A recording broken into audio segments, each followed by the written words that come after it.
A drooping plant looks like one problem. It's actually 9, and watering it, which is the first thing almost everyone does, is the wrong move for 6 of them. The first cause is the one everyone assumes: underwatering. When soil dries out completely, plant cells lose turgor pressure, the internal water pressure that keeps leaves rigid and upright. Without it, cell walls go slack, and the whole plant collapses inward, starting with the newest growth at the top. The test takes 10 seconds. Push a finger 2 centimeters into the soil. If it comes out bone dry and the pot feels light when lifted, this is your answer. A deep, slow watering, enough that water runs from the drainage holes, restores turgor pressure within 2 to 4 hours. If the leaves perk back up in that window, underwatering was the cause and no further action is needed.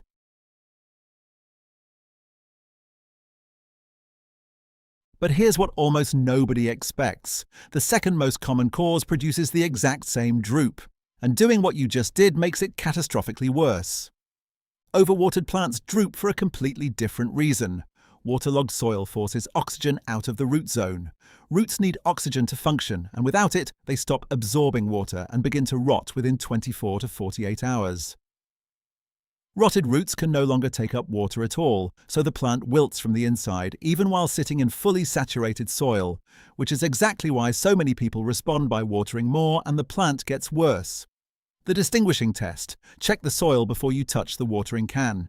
If it's already wet or the pot feels heavy and the drooping leaves feel soft and mushy rather than crispy, this is root rot, not thirst. Pull the plant from its pot. Black, mushy roots confirm it.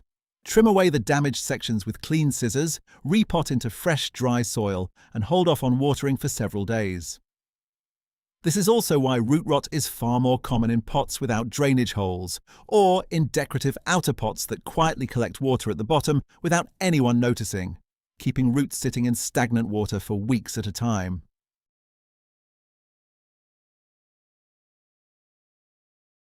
Those two causes cover roughly 70% of drooping plants. The other 30% have nothing to do with watering at all. Heat stress produces a very specific pattern. The plant looks completely fine in the morning, droops by early afternoon, and recovers again by evening, even with damp soil the entire time. Leaves are losing water through their pores faster than the roots can replace it when temperatures spike, or a plant sits in direct afternoon sun it isn't adapted to. It's a temporary defense mechanism, not damage, as long as it resolves by evening. If the same pattern repeats daily, move the plant out of direct midday sun or a few meters back from a hot window and raise the humidity around it.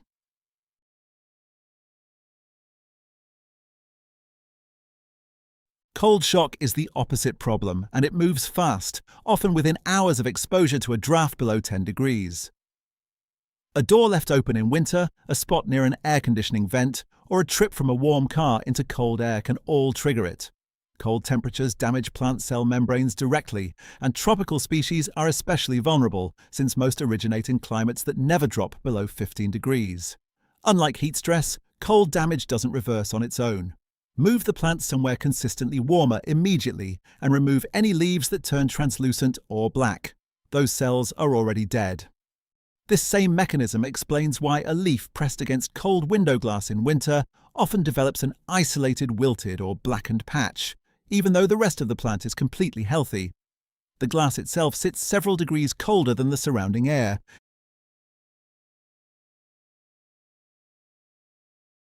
If your plant is drooping right now, pause here and check the soil before you keep watching.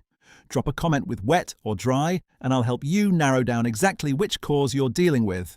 And if this is useful, subscribing means you won't miss the next full diagnostic breakdown. The next 3 causes are the ones almost nobody checks first, and they're often the actual answer when the first 4 don't add up. When a plant has lived in the same pot for years, its roots eventually fill every centimeter of available soil and start circling the container in a dense mat. A root-bound plant can't take up enough water to keep pace with what its leaves are losing, even when you water generously, because there's no soil left near the remaining absorbent root tips. The tell is roots visible at the drainage holes or circling the surface, plus a plant that seems to need watering more and more often over time. Size up the pot by no more than 5 centimeters in diameter, gently teasing the outer roots loose so they grow outward instead of continuing to circle.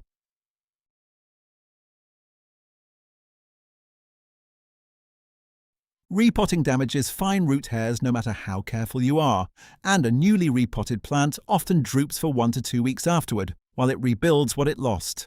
This is completely normal. The mistake most people make is responding with extra water or fertilizer, which adds stress to a root system that can't process either right now.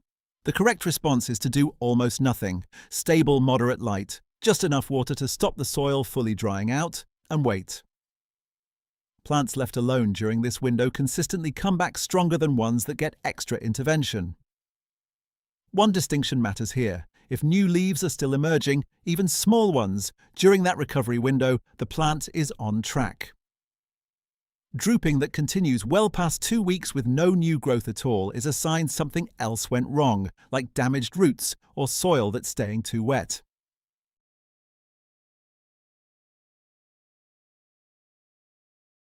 Sometimes the soil and the environment both check out fine, and that's when it stops being about watering entirely. Pests cause drooping by damaging the plant's ability to move water internally, either piercing leaf cells and draining fluid directly, which is how spider mites and thrips operate, or attacking roots underground, where root aphids and root mealybugs feed unseen. This drooping develops gradually over 1 to 2 weeks rather than suddenly, and watering doesn't fix it because water uptake was never the actual problem. Check the undersides of leaves for tiny moving dots or fine webbing.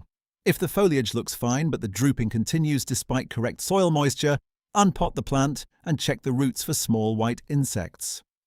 A diluted neem oil solution applied to both leaves and soil treats either type of infestation.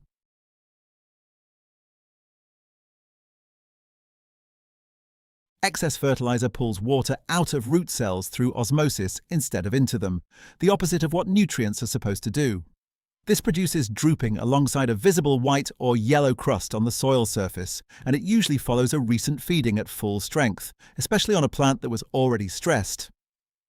Flush the soil thoroughly with plain water, roughly 3 times the pot's volume, letting it drain completely each time to wash the excess salts out of the root zone. Then drop fertilizer to quarter strength for the next several feedings while the plant recovers.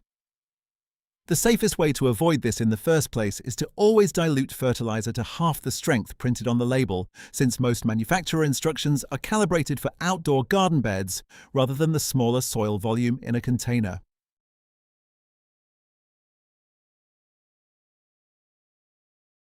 There's one more cause on this list, and it's the one that gets misdiagnosed most often, because it looks like every other cause combined.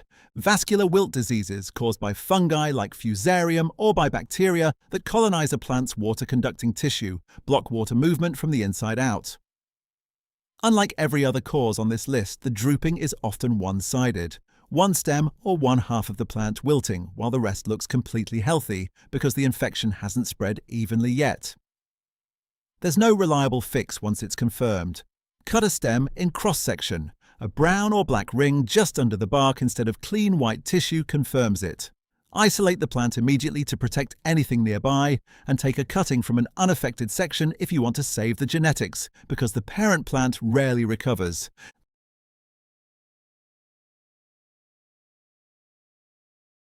That's every real cause of a drooping plant, from the obvious to the one almost nobody thinks to check.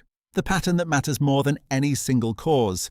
Check the soil before you do anything else, because that one decision determines whether you fix the actual problem or make it worse.